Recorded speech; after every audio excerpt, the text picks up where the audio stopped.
அஸ்ஸலாமு அலைக்கும் மக்களே. ஸோ இன்றைக்கி நேரம் ரொம்ப கம்மியாக இருந்ததுனால ஒரு நிகழ்ச்சிக்கு வந்ததுனால ஒரே ஒரு பேரிச்சம்பழம் மட்டும் வச்சு நான் நோன்பு திறந்துட்டேன். நமக்கு எந்த ஊரில் நிகழ்ச்சி? முத்துநாயக்கம்பட்டி தான், சேலம் ஓமலூர் பக்கம் நிகழ்ச்சி. அதில் அவசரமாக கிளம்புனேன், நேரம் பார்க்கல. வேகமாக எனக்கு பேரிச்சம்பழம் தண்ணி எல்லாம் கொடுத்தேன். நேரத்தை கொஞ்சம் மறந்துட்டேன். அப்புறம் வேகமாக டிஸ்டர்ப் பண்ண வரல. இது எப்போவுமே ஆமாம். இன்றைக்கி பட்டிமன்றம் தெரியும் உங்களுக்கு, நீலவேணி, பாரிஸ் ராஜா, தங்கதுரை சார், வர்ணனி. ஸோ இவங்க எல்லாம் பழனி மக்கா வர்றாங்கல்ல, அக்கா வராங்க ஒரு ஆள். ஸோ அவங்க வர்றாங்க. ஸோ இதுங்களெல்லாம் இன்னைக்கு நான் தான் மேய்க்க போகிறேன். ஏன்னா நான் தான் நடுவர் இன்னைக்கு. இல்லைன்னா அங்கேயே என்னை மேய்ச்சிட்டு கிடப்பாங்க. காலைல என்னை தூக்கிட்டு போங்க, அடி பிரிச்சிருவாங்க என்னைய.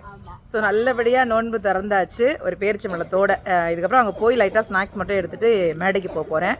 அதுதான் இன்றைக்கி என்னுடைய இஃப்தார் உணவு. ஸோ அஸ்ஸலாமு அலைக்கும். நீங்களும் எல்லோரும் நல்லபடியாக நோன்பு திறந்துருப்பீங்க. கண்டிப்பாக எனக்காக துஆ செய்யுங்க.